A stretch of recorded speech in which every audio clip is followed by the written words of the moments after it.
The organization BioLogos, which advocates that Christians accept secular evolutionary claims, recently published an online essay entitled "How to Spot Fake Science."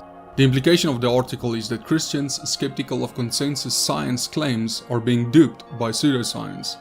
Based on their published material, BioLogos clearly thinks that criticisms of the evolutionary theory fall into this category. Ironically, however, a number of the stated characteristics of pseudoscience apply to the evolutionary claims. According to the article, one characteristic of pseudoscience is that explanations are made up after the fact to fit whatever outcomes are observed.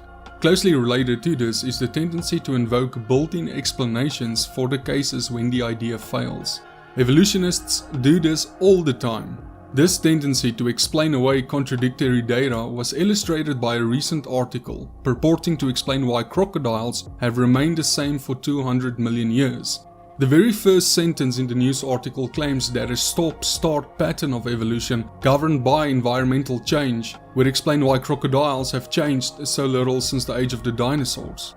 Of course, if evolution were true, you would expect creatures to not remain the same for hundreds of millions of years.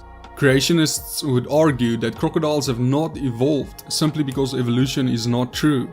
The fossils show abrupt appearance, stasis, and extinction, not evolution. Another trait of pseudoscience is that scientific sounding terms or jargon are used in imprecise, incorrect, or undefined ways. Evolutionist invocations of natural selection is a classic example of this. When one reads the evolutionist technical literature, it is very clear that evolutionists are fuzzy regarding the precise meaning of this term, despite its centrality to the evolutionary theory. Is natural selection real, or just a metaphor? Does it act on a population, or on genes? Evolutionists routinely use the phrase natural selection in contradictory ways, even within the same papers. Creation author David has rightly ridiculed evolutionary storytelling as the claim that stuff happens. He observes that the stuff happens law explains everything. It explains why evolution is fast sometimes and slows to a halt at other times. It explains why animals get bigger sometimes and smaller sometimes. There is no observation in biology that cannot be explained by the two words, stuff happens. But if evolution explains everything, does it really explain anything? One can always come up with an after-the-fact story to explain observations that contradict evolution. But according to the BioLogos article, isn't that one of the characteristics of pseudoscience? Another characteristic of pseudoscience is that ideas from outside the realm of science are presented as scientifically established. Evolutionists do this with a vengeance, especially in the field of cosmology.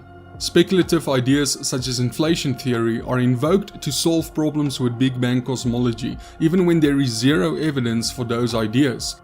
Some evolutionists are willing to invoke other unobservable universes, in part because it's demanded by inflation theory, and in part because they mistakenly think that it removes the need for a creator.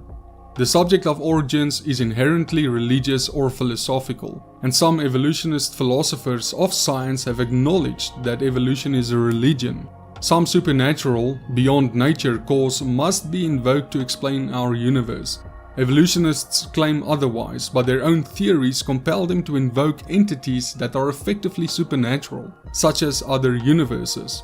Because creationists candidly acknowledge that a supernatural creator is required to explain our existence and acknowledge that the Lord Jesus Christ is that creator, creation critics are quick to label creation science as pseudoscience.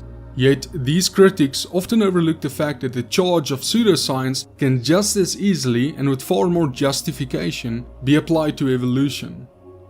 Thanks for watching everyone, and may you all have a blessed day.